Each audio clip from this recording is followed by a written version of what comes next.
Can all students learn? Across the nation, this question is being asked by educators, parents, and lawmakers alike in response to a common and disturbing trend in student achievement dubbed the achievement gap. Overcoming this seemingly insurmountable discrepancy in test results between ethnic majorities and minorities, and between the haves and the have-nots, has stumped the nation. Measured by statewide end-of-level assessments, this trend can not only be seen from coast to coast, but here at Logan High School. Last year, 95% of our economically advantaged students were proficient or higher in language arts classes. Compare this to our less advantaged students, who are only 74% proficient. Our greatest ethnic minority group, Hispanic students, were only 65% proficient. Looking at the past 5 years, the trend is the same. Science is no different. And while math has improved their scores for every demographic, the achievement gap has stayed the same. As you can see, the achievement gap isn't just a national problem, it's a problem here at home. So, can all students learn? And more specifically, can all of our students learn? To answer that question, we need to understand why students who aren't learning. Let's look at a typical school day for one student at Logan High, beginning with that student's English class. Today, students are learning how to summarize informational text.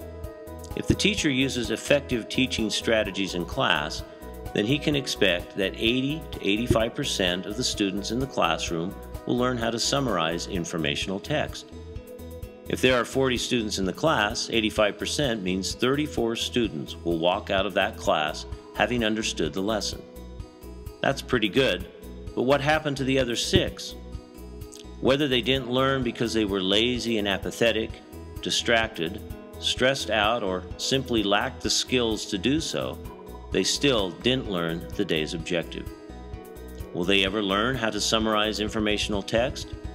Sadly, they probably won't, because a student who doesn't get what's taught during class time really only has 2 options.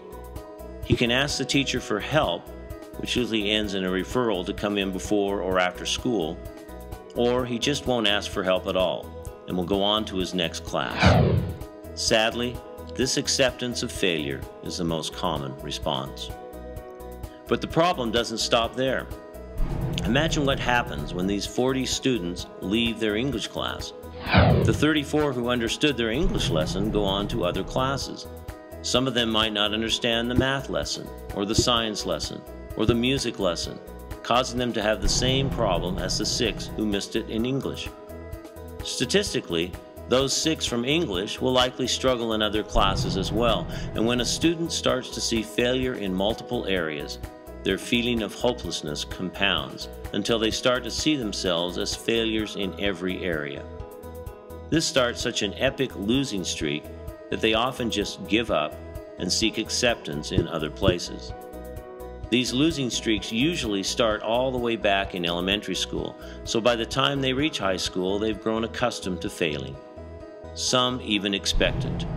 And this downward spiral toward perpetual failure can start in any class at any time when a student fails to learn the day's objective. There are ample opportunities for students to start a losing streak every day. Of course, many learn how to thrive in the system, effectively turning in assignments on time and keeping good grades. But good grades don't always mean the student learned the objective. Either way, we have far too many students who aren't surviving our system. At Logan High, there were 785 Fs given last year. In addition, 2% of our students drop out before graduating, compared to 3% in the state. Being 1% lower than the state sounds okay, except that in 2007, we were 3.5% lower than the state. The problem isn't getting better at Logan High, it's getting worse. If we focus on specific demographics, the achievement gap between Caucasian students and students in our largest minority group, Hispanics, is shocking. And given that the non-white population at the school has risen nearly 10% in the last 6 years, it's a gap that needs to be addressed.